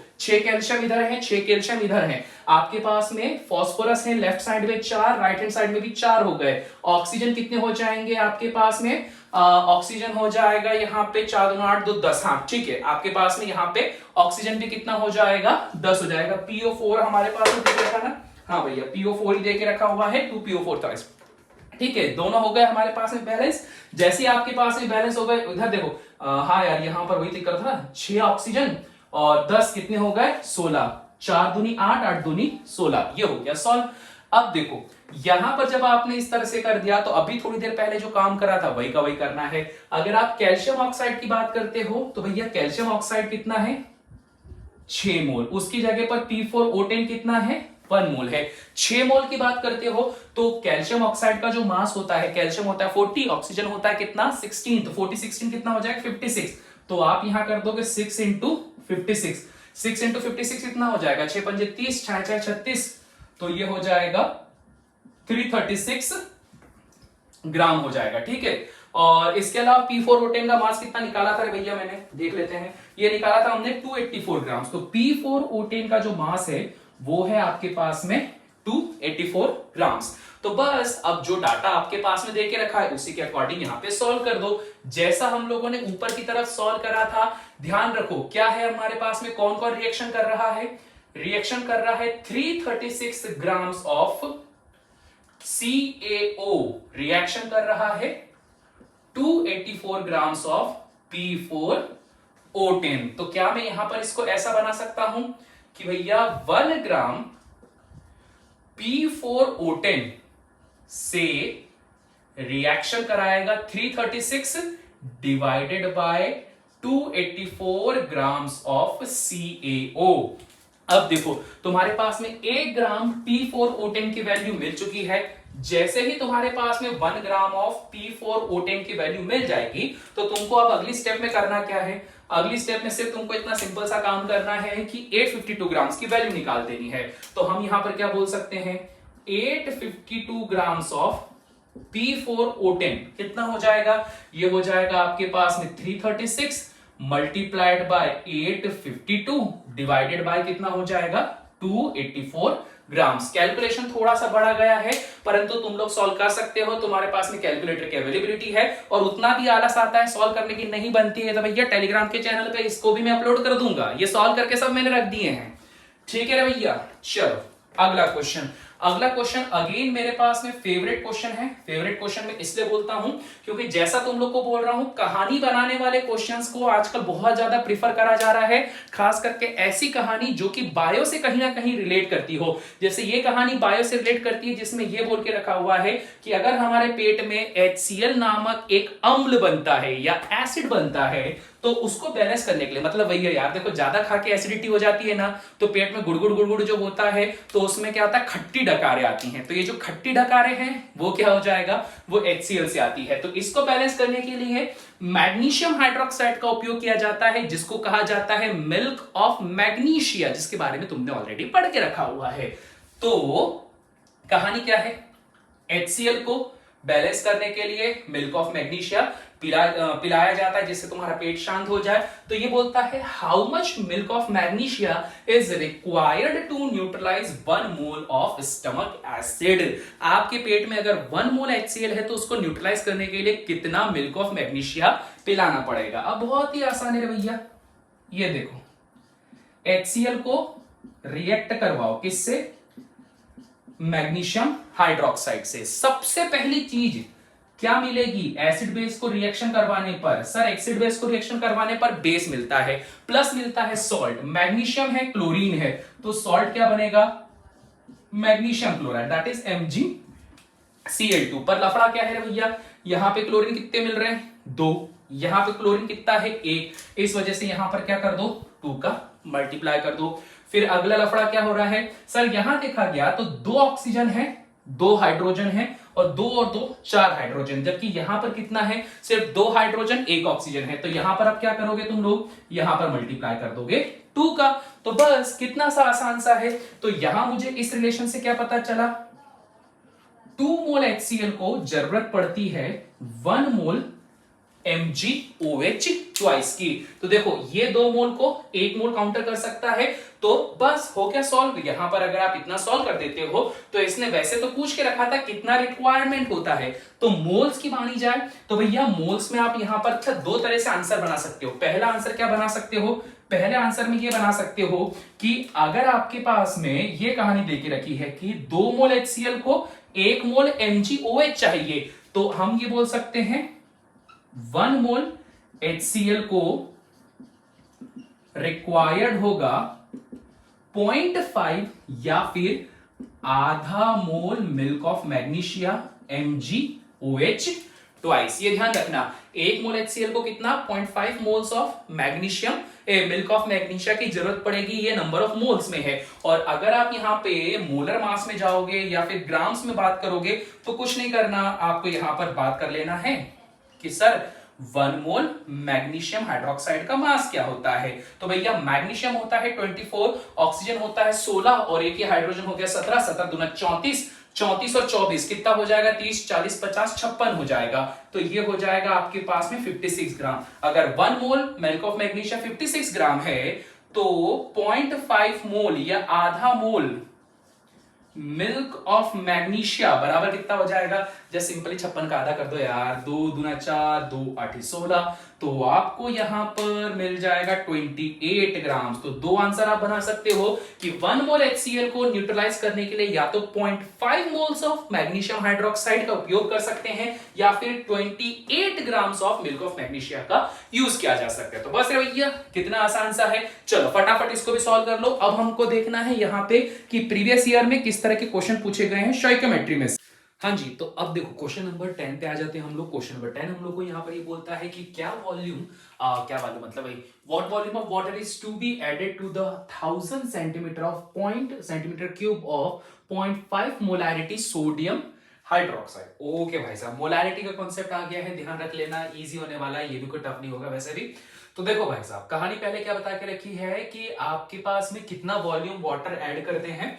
आपके पास में मोलैरिटी देके रखी हुई है M1 मान लिया सोडियम हाइड्रोक्साइड की, जो कि है कितना देके रखा है? 0.5 देके रखा हुआ है। ठीक है, तो इसको लिख दिया मैंने यहाँ पे 0.5। देन उसके बाद में इसके वॉल्यूम की बात कर लेते हैं। तो इसका जो वॉल्यूम देके रखा है वो देके रखा हुआ है 100 सेंटीमीटर क्यूब। ये कहानी इसके अंदर बता दी गई है। नाउ इसके बाद में ये बोल के रखा हुआ था कि आप लोग को ये बताना है कितना वाटर ऐड करेंगे जिससे कि एंटायर नया वाला सॉल्यूशन, ध्यान रखना कितना पानी ऐड करें कि जिससे कि पूरा का पूरा सॉल्यूशन जो होगा नई मोलैरिटी 0.1 पर आ जाता है। ठीक है, तो ये भी बहुत इजी सा आएगा कि नई वाली मोलैरिटी M2 जो है वो कितनी हो जाएगी आपके पास में? 0.1। और जो नया वॉल्यूम होगा सॉल्यूशन का B2 वो हमें नहीं पता, वो हमें फाइंड आउट करना है। अब देखो इस तरह का जो क्वेश्चन होता है ना, जहां पर 2 सॉल्यूशंस को आपस में कंबाइन किया जाता है, तो इस तरह के सॉल्यूशन के अंदर आप लोगों को एक सिंपल सी बात है, वाटर है, वाटर आपके पास डुअल बिहेवियर को शो करता है। ये एसिड भी हो सकता है, बेस भी हो सकता है। अगर आप बेस के अंदर पानी को मिलाते हो तो वो आपको एसिड की तरह एक्ट करेगा, और अगर आप एसिड में मिलाते हो तो वो बेस की तरह एक्ट करेगा। इसी वजह से ये जो रिएक्शन है एक बहुत ही स्पेशल टाइप की रिएक्शन होती है, इसको कहा जाता है न्यूट्रलाइजेशन रिएक्शन। ठीक है भाई साहब, क्या कहा जाता है? इसको कहा जाता है न्यूट्रलाइजेशन रिएक्शन। और न्यूट्रलाइजेशन रिएक्शन की खासियत ये होती है कि जब कभी भी किसी सॉल्यूशन को इस तरह से आपस में रिएक्ट करके न्यूट्रलाइज करवाना होता है तो फॉर्मूला होता है मेरे पास M1V1 is equal to M2V2। वैसे देखो ये थोड़ा सा कई लोगों को कंफ्यूजिंग सा लग सकता है, जो लोग थोड़े से समझदार बच्चे हैं वो लोग पहली बार में पकड़ लेंगे कि भैया सर ये वाला फॉर्मूला रियलिटी में नहीं होता है। रियलिटी में फॉर्मूला कौन सा होता है? रियलिटी में फॉर्मूला होता है N1V1 is equal to N2V2। ये आपके पास में इक्विवेलेंसी का फॉर्मूला होता है। और उसके बाद में फिर आपके पास में जो कॉन्सेप्ट बनता है ना, वो बनता है कि भैया जो नॉर्मेलिटी होती है वो होती है मोलैरिटी इनटू n फैक्टर, जिस वजह से ऐसी कहानी चलती है। ये वाला फॉर्मूला आपको यूज करना है, परंतु वहां जहां पर n फैक्टर की वैल्यू कितनी हो जाती है? 1 हो जाती है। ठीक है भाई साहब, अगर डिटेल वीडियो पढ़ना है तो टेंशन मत लो, डिटेल वीडियो के भी आपको वन शॉट मिल जाएंगे। पर अगर आप सिर्फ और सिर्फ क्वेश्चन वाले चीजों पे फोकस करना चाहते हो तो बहुत ही आसान सा है, एसिड बेस कॉम्बिनेशन आप लोग को करवा देना है। अब जैसे ही आपने यहाँ पर एसिड बेस कॉम्बिनेशन करवा दिया तो जो फॉर्मूला बनेगा वो फॉर्मूला यहाँ पर क्या बन रहा है? M1V1 M2V2। तो M1 कितना है? M1 है मेरे पास में 0.5 मल्टीप्लाइड बाय वॉल्यूम है मेरे पास में 100 विच इज इक्वल टू M2 है मेरे पास में 0.1 और वॉल्यूम V2 मुझे नहीं पता है। सॉल्व कर देते हैं, पॉइंट से पॉइंट चला जाएगा। आपके पास में जो वॉल्यूम होगा V2 उसकी वैल्यू कितनी आ चुकी है? उसकी वैल्यू आ चुकी है 500। ठीक है, तो जब आपने इसको सॉल्व करा तो जो आपका वॉल्यूम आ रहा है V2 वो कितना आ रहा है आपके पास में? 500 सेंटीमीटर क्यूब। परंतु ध्यान रखना ये आंसर नहीं है। आंसर क्यों नहीं है? क्योंकि क्वेश्चन ये पूछ के रखा हुआ था कि कितना पानी मिलाएं। ठीक है, कितना पानी मिलाएं कि जो सॉल्यूशन है उसकी मोलैरिटी 0.1 हो जानी चाहिए। ये जो आपके पास में वॉल्यूम देके रखा हुआ है ना, ये वॉल्यूम किसका है? ये वॉल्यूम है सॉल्यूशन का। और यहां पर आता है सबसे इंपॉर्टेंट क्लॉज, जो कि आपको ये बोलता है कि भाई इसमें ये बात का ध्यान रखना कि जो सॉल्यूशन होता है दो चीजों से मिलकर बना हुआ होता है, जो कि होता है सॉल्यूट प्लस सॉल्वेंट। ठीक है, अब देखो सॉल्यूशन अगर आपने जो प्रिपेयर करके रखा था तो इस सॉल्यूशन के अंदर ये सॉल्यूशन है आपके पास 500 का, यहां पर जो सॉल्यूट है सोडियम हाइड्रोक्साइड वो आपके पास में 100 है, और आपको बताना है कितना पानी मिला के रखा हुआ है, जो कि क्या है आपके पास में सॉल्वेंट है। तो भैया 500 में से 100 आपने कर देना है माइनस, तो यहां पर आ जाएगा आपका फाइनल आंसर, जिस फाइनल आंसर में आप ये बोल सकते हो कि कितना वॉल्यूम मिलाया जाएगा पानी का। तो भैया पानी मिलाया जाएगा आपके पास में 400 सेंटीमीटर क्यूब। इसी वजह से मैंने बोला था कि क्वेश्चन पढ़ने में अगर आपने गलती कर दी तो बहुत बड़ी गलती हो जाएगी। आप लोगों को इस बात पे ज्यादा फोकस करना है कि यहां पर आखिरकार चल क्या रहा है। यहां पे सॉल्यूशन में, सॉल्यूट में, इन बातों में आपको खास करके फोकस करना है, तभी आप सही क्वेश्चन कर पाओगे, अदरवाइज क्वेश्चन गलत हो जाएगा। नाउ बात कर लेते हैं हम लोग भैया क्वेश्चन नंबर 11 की। इजी क्वेश्चन है, बिल्कुल भी टफ नहीं है। क्वेश्चन नंबर 11 बोलता है कि अगर मेरे पास में नाइट्रोजन गैस और हाइड्रोजन गैस से बन रहा है अमोनिया, जो कि ऑब्वियस बात है एक रिवर्सिबल प्रोसेस होती है, तो कंसीडर द अबव रिएक्शन। इस रिएक्शन को कंसीडर करते हुए ये बताना है कि the limiting reagent of the reaction and number of moles of ammonia formed respectively. ठीक है, अब यहां पर क्या बोल के रखा है? कंसीडर द अबव रिएक्शन, और यहां पर क्या करना है हम लोगों को? लिमिटिंग रिएजेंट फाइंड आउट करना। अच्छा, इसके अंदर मैं एक चीज लिखना भूल गया हूं, एक डाटा जो इसके अंदर वो मिसिंग था, वो ये था कि आपके पास में नाइट्रोजन जो देके रखी हुई है गैस, ये देके रखी हुई है 20 ग्राम्स, और हाइड्रोजन कितनी देके रखी हुई है? हाइड्रोजन आपके पास में देके रखी हुई है 5 ग्राम्स। ठीक है, तो ये कहानी है। तो यहां पर क्वेश्चन पूरा ये है कि 20 ग्राम नाइट्रोजन और 5 ग्राम हाइड्रोजन को आपस में कंबाइन करना है। कंबाइन करने पर आपके पास ये है कि अमोनिया गैस बनेगी। साथ ही साथ में आपको ये भी बताना है कि दोनों में से लिमिटिंग रिएजेंट कौन होगा। इजी क्वेश्चन है, बिल्कुल भी टफ नहीं है। देखो, अगर इस इक्वेशन के अकॉर्डिंग आप चलते हो तो नाइट्रोजन चाहिए 1 मोल और हाइड्रोजन कितना चाहिए? 3 मोल चाहिए। सबसे इजी चीज, और इसी से ही आप यहां पर सारा का सारा क्वेश्चन सॉल्व कर लोगे।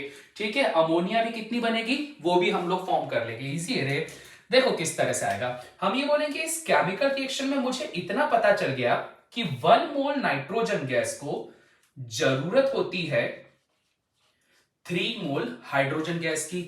1 मोल नाइट्रोजन गैस, एक नाइट्रोजन का मास कितना होता है? 14, तो N2 का कितना हो जाएगा? 28। तो हम बोलते हैं कि भैया 28 ग्राम ऑफ नाइट्रोजन गैस को जरूरत पड़ती है। H2 का मास कितना हो जाएगा? 2 हो जाएगा। इसको जरूरत पड़ती है 6 ग्राम ऑफ हाइड्रोजन गैस। ठीक है, ये वाली कहानी हो गई। अब भैया अगली कहानी क्या हो जाएगी, अगर 28 ग्राम नाइट्रोजन को 6 ग्राम हाइड्रोजन की जरूरत पड़ती है, तो मैं यहां पर अब बहुत ही आसानी से इस बारे में कंफर्म हो जाता हूं कि अगर मेरे पास में 1 ग्राम नाइट्रोजन गैस होगी तो इसको जरूरत पड़ेगी 6/28 ग्राम्स ऑफ हाइड्रोजन गैस। और अगर 1 ग्राम को इतने की जरूरत पड़ती है तो जस्ट सिंपली कर दो इसको सॉल्व। जैसे आपने इसको सॉल्व करा तो भैया अगर 1 ग्राम नाइट्रोजन को इतने ग्राम हाइड्रोजन चाहिए तो 20 ग्राम को कितना लगेगा, तो भाई साहब 20 ग्राम नाइट्रोजन गैस को लगेगा 20 इंटू 6 डिवाइडेड बाय आ जाएगा 28 ग्राम्स ऑफ हाइड्रोजन गैस। अब देखो रे भाई, कैलकुलेशन वाला पार्ट तुम लोग कर लेना। ठीक है, मैंने वैसे करके रख लिया था कैलकुलेशन, तो कैलकुलेशन जब आप इसका पूरा कर दोगे तो पूरा करने पर आंसर आ रहा है 4.285। ठीक है, जब आप इसको सॉल्व करोगे ना 20 इंटू 6 वगैरह, तो 4.285 ग्राम्स, ये इतना आ जा रहा है। इतने ग्राम क्या हो रहा है, हाइड्रोजन गैस इसको रिक्वायर्ड है। अब देखो 20 ग्राम को 4.285 रिक्वायर्ड है, पर दे के क्या रखा है 5 ग्राम। मतलब क्या हुआ कि भैया नाइट्रोजन तो पूरी तरह से यूटिलाइज हो गया, पर हाइड्रोजन गैस क्या हो गई, बच गई। और अगर हाइड्रोजन गैस यहां पर बच जाती है तो अकॉर्डिंग टू दिस डाटा हम यहां पर बोल सकते हैं कि जो लिमिटिंग रिएजेंट होगा, तो भाई साहब वो लिमिटिंग रिएजेंट कौन होगा, वो होगा आपके पास में नाइट्रोजन गैस। अगर नाइट्रोजन गैस आपका लिमिटिंग रिएजेंट, तो जैसे लेक्चर में मैंने पहले बता के रखा हुआ था कि लिमिटिंग रिएजेंट डिसाइड करता है कि जो बनने वाला प्रोडक्ट है उस प्रोडक्ट का अमाउंट कितना होगा। सो फॉर दैट रीजन हम लोग यहां पर बोल सकते हैं Therefore, अमोनिया गैस का बनना किस पर डिपेंड करेगा, वो डिपेंड करेगा नाइट्रोजन के ऊपर। तो यही जो काम आपने इधर करके रखा है, एक बार काम और कर दो। जब दोबारा आप यहां पर ये काम करोगे तो आप क्या बोलोगे, हम बोलेंगे सर हम लोगों को यहां दिखाई दे रहा है कि 1 मोल ऑफ नाइट्रोजन गैस को जब आप यूज करते हो तो 2 मोल्स ऑफ अमोनिया गैस बनती है। तो यहां पर मैंने लिख दिया कि मुझे मिल रहा है 2 मोल्स ऑफ अमोनिया गैस। अब 1 मोल का वैल्यू कितना था, 1 मोल का वैल्यू है भैया हमारे पास में 28 ग्राम, तो 28 ग्राम नाइट्रोजन को कितनी अमोनिया लगेगी। अब देखो रे सिंपल है, 14 ये हो गया और 3 हो गया, तो कितना हो गया 17, और 17 इंटू 2 मोल है ना, तो 1 मोल अमोनिया का मास कितना होता है 17 ग्राम, तो 17 इंटू 2 कितना हो जाएगा आपके पास में 34 ग्राम अमोनिया NH3। अब देखो जो अब भी थोड़ी देर पहले करा था सेम यहां पर भी वही काम करूंगा मैं। आप देखो बस एक चीज के पीछे पड़ जाओ, 1 ग्राम की वैल्यू अगर निकाल दी ना तो उससे कितने ग्राम भी आप निकाल दोगे, कोई बड़ी बात नहीं है रे भाई, इजी सा है। अब देखो यहां पर आप कर लो, सॉल्व करके देखा आपने क्या बोल दिया। देखो मैं तुम लोग को जो ये बता रहा हूं ना, थोड़ा सा मैं लेंदी तरीके से बता रहा हूं, या बोला जाए ज्यादा इजी तरीके से बिल्कुल सिंप्लीफाई करके बता रहा हूं, ट्रिक व्रिक कुछ ज्यादा नहीं लगा रहा हूं मैं, जो सीधी सी बात है सीधा वही वही रख रहे हैं अपन। यहां पर क्या हो जाएगा 34/28। अगर 1 ग्राम नाइट्रोजन को इतना है तो 20 ग्राम नाइट्रोजन कितना बनाएगा, 20 ग्राम के लिए यहां पे 20 से मल्टीप्लाई कर दो, सिंपल। तो इतने ग्राम यहां पर क्या बना देगा, ये इतने ग्राम यहां पे अमोनिया गैस बना देगा। अब क्या बोल के रखा भाई साहब, आपसे बोल के रखा है नंबर ऑफ मोल्स। अब अगर आप लोगों को नंबर ऑफ मोल्स निकालना होता है तो ये भी बहुत आसान सा है। कैसे निकलता है भैया, नंबर ऑफ मोल्स जब कभी भी आप निकालते हो तो नंबर ऑफ मोल्स निकालने का फॉर्मूला होता है नंबर ऑफ मोल्स ऑफ, यहां अगर निकालना है अमोनिया तो फॉर्मूला होता है given mass by molar mass. तो भैया नाइट्रोजन गैस से कितने मास में बन रही है अमोनिया, इतना, तो ये हो जाएगा आपके पास गिवन मास 34/28 मल्टीप्लाइड बाय 20। तो गिवन मास आपके पास में अमोनिया का जो है वो है इतना, मोलर मास जो होता है अमोनिया का वो होता है इतना, मल्टीप्लाइड और आगे कुछ करना है क्या, नहीं करना है, तो इतने आपको क्या मिल जाएंगे यहाँ पे मोल्स मिल जाएंगे। सिंपल सा given mass by molar mass कर देना है। अब सॉल्व कर देना भाई साहब, 17 दूना 34, यहां काटा कितनी बार में चला जाएगा 14 टाइम्स में चला जाएगा। तो आपके पास में जो आंसर आएगा वो आएगा 40 लिख रहा हूं भाई, 20 डिवाइडेड बाय 14 ये आ जाएगा। तो आपके पास में हो जाएगा 14 बच गए हमारे पास में 6, 14 दूना 28, 28 कितना हो जाएगा आपके पास में 56 है ना। तो ये चला जाएगा लगभग 1.4 मोल्स आ जाएगा। या अप्रोक्सीमेशन कर कुरा के देख लेना 1.4 या 1.5 के अप्रोक्सीमेटली यहाँ पे आंसर आ जाएगा। तो इस तरह से ये क्वेश्चन आपको डन करना है। और अभी तक आप देख रहे हो भले ही लिमिटिंग रिएजेंट क्यों ना हो, मैं यहाँ पर जो टेक्निक लगा रहा हूं स्टोइकियोमेट्री के अंदर, वो स्टोइकियोमेट्री में हमेशा मैं मोल्स को कंपेयर कर रहा हूं कि इतने मोल ये तो इतने मोल ये तो इतने मोल ये कंपैरिजन सबसे इंपॉर्टेंट है। आप कितनी भी ट्रिक्स यहां पर सीख लो कोई फर्क नहीं पड़ता जब तक आप लोगों को ये नहीं पता होगा कि भैया इसकी फाउंडेशन क्या है। फाउंडेशन अगर आपको पता होगी तो सारे क्वेश्चन आप लोग के लिए इजी हैं, और अगर नहीं पता होगी तो फिर भैया ट्रिक के भरोसे बैठे रहना, जीवन भर वही करते रहना। ठीक है, चलिए जी, ये 2 क्वेश्चन हो गए, अभी 2 क्वेश्चन और करते हैं हम लोग। हाँ जी, तो चलिए आज का हम लोग लास्ट क्वेश्चन और कर लेते हैं, जो कि है आपके पास में क्वेश्चन नंबर 12, जो कि आपके सामने भी दिखाई दे रहा है। पर टेंशन मत लेना, और भी क्वेश्चन करके रखे हुए हैं। और अगर तुम लोग हैंड रिटन नोट्स को प्राप्त करना चाहते हो तो भैया देखो, ये हैंड रिटन नोट्स बना के रखे हुए हैं मैंने। ये हैंड रिटन नोट्स आपको कुछ इस तरह से है, ये हैंड रिटन नोट्स आपको ऐसे मिल जाएंगे। ये मैंने पूरे लिख के रखे हुए हैं, और यहाँ पर कुछ क्वेश्चंस भी होंगे जो कि आपके पास एग्जाम के पॉइंट ऑफ व्यू से इंपॉर्टेंट रहेंगे। इसी बेसिस पर आपको क्वेश्चन करने हैं। ये सारे के सारे आपको हमारे इंस्टाग्राम पे भी मिल जाएगा, टेलीग्राम की लिंक प्रोवाइड कर देंगे, वहां पे मिल जाएगा। साथ ही साथ में जो आपका व्हाट्सएप चैनल होता है वहां पर भी ये मिल जाएगा। और थोड़ा सा सब्र रख लेना भैया, अगर तुम लोग ये वीडियो पूरा देख रहे हो तो ध्यान रखना कि भाई साहब आगे हम लोग की वेबसाइट और जो ऐप होती है वहां पर भी आप लोगों को ये सारी चीजें अवेलेबल करवा दी जाएंगी। तो तब तक थोड़ा सा सब्र बनाए रखो और फटाफट से क्वेश्चन पे वापस आ जाओ। तो क्वेश्चन बहुत सिंपल सा है। क्वेश्चन बोलता है कि कोई रिएक्शन है आपके पास में, नाइट्रिक एसिड और पोटेशियम क्लोराइड को कंबाइन करा दिया तो आपके पास में प्रोडक्ट ये इस तरह से फॉर्म हो गया। अब ये बोलता है amount of nitric acid required to produce 110.0 gram of potassium nitrate is. यहां पर आपको ये बताना है कि कितना नाइट्रिक एसिड जरूरत होगा अगर आपको 110 ग्राम पोटेशियम नाइट्रेट चाहिए। अब काम की चीज क्या है? काम की सिर्फ 2 चीजें आपके पास में। पहले काम की चीज है कि भैया आपको पता होना चाहिए ये नाइट्रिक एसिड की वैल्यू, जिससे आपके पास में क्या बन रहा है, KNO3 बन रहा है। और यहां पर अगर इस रिएक्शन को देखें तो आप लोग को साफ दिखाई दे रहा है कि भाई मेरे 4 moles of HNO3 nitric acid से हमारे पास में बन रहा है 1 मोल KNO3। बस इतना अगर ये लिखा हुआ दिखाई दे गया ना तो यहीं से क्वेश्चन आपके पास में सॉल्व हो जाएगा। मोल को मास में कन्वर्ट करो और मास में कन्वर्ट करके सारी चीजें यहां पे सॉल्व कर देते हैं। ठीक है भैया, सबसे पहले बात कर लेते हैं नाइट्रिक एसिड के मास की। तो भैया हाइड्रोजन का मास कितना होता है? 1। नाइट्रोजन की बात करेंगे तो कितना होता है आपके पास में? 14 होता है। और साथ ही साथ में 3 ऑक्सीजन है तो 16 कितना हो जाएगा आपके पास में? 48। तो भैया ये हो गया 48 और 48 14 कितना हो जाएगा हमारे? 50 60 62 और ये हो जाएगा 1 63। तो ये हो जाएगा आपके पास में 63, मल्टीप्लाई करना पड़ जाएगा 4 से। वहीं आपके पास पोटेशियम नाइट्रेट की बात करते हो तो पोटेशियम का मास होता है 39 प्लस 14 अगर आप कर देते हो तो हो जाएगा 40 50 53, ये हो जाएगा 53 और 16 48। 53 और 48 को अगर आप ऐड करते हो तो हो जाएगा 101 हो जाएगा। तो ये हो गया हमारे पास में 101, तो ये हो जाएगा 101। तो ये लो भाई साहब, कहानी आपके पास में सारी की सारी बन गई। पोटेशियम नाइट्रेट करना, हाँ ठीक है बिल्कुल। अब अगर आपके पास में ये वाली वैल्यू मिल गई है तो जस्ट सिंपली आपको क्या करना पड़ेगा? 4 × 63। अब ये क्या हो गया? ये हो गया ग्राम में। 4 × 63 ग्राम्स ऑफ नाइट्रिक एसिड को जरूरत पड़ने वाली है 101 ग्राम ऑफ पोटेशियम नाइट्रेट की। ठीक है, अब यहां जब आप इसको सॉल्व कर लोगे आपको जस्ट 1 ग्राम की वैल्यू निकालनी है और 101.0 आपके पास में ऑलरेडी देके रखा गया है। तो आई डोंट थिंक सो कि अब आप लोगों को यहां पर कुछ ज्यादा दिक्कत होने वाली है।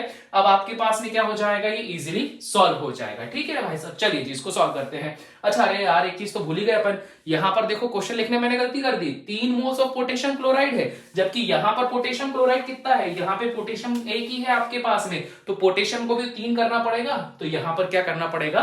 3 करना पड़ेगा। भाई साहब ऐसी छोटी छोटी गलती हो जाती है, इसलिए क्वेश्चन को अच्छे से पढ़ना पड़ जाएगा। तो यहां पर क्या हो जाएगा? 3 मोल। अगर यहां पर ये 3 मोल होता है तो 3 × 10 1, ठीक है। Nitric acid required to produce 110 gram of KNO3।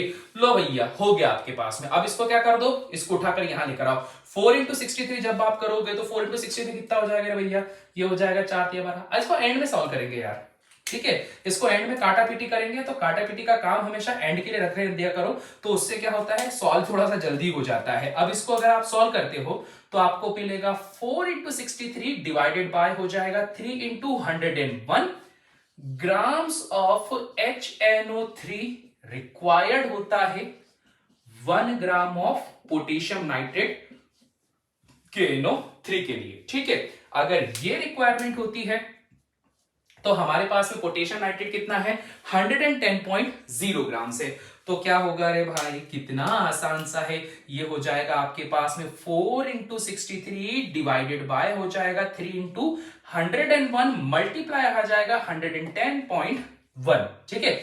इतने ग्राम आपको जरूरत पड़ेगी नाइट्रिक एसिड HNO3 की जब आपके पास में है 110.1 ग्राम ऑफ पोटेशियम नाइट्रेट, ठीक है रे भाई साहब। ऐसी कुछ कहानी आ जाएगी, कुछ नहीं करा, मोल कंपैरिजन करके रखा है। अब देखो, चलिए जी, तो वीडियो काटने के लिए थोड़ा सा क्षमा चाहेंगे भाई साहब, बीच में हमारे पास में रिकॉर्डिंग रुक गई थी जिस वजह से इसको हम लोग को रोकना पड़ गया था। अब देखो रे भैया, यहाँ पर सारी चीजें देख के रखिए। जस्ट सिंपली आप लोग को क्या करना है, इसको सॉल्व करना है और आंसर फाइनली लिख देना है।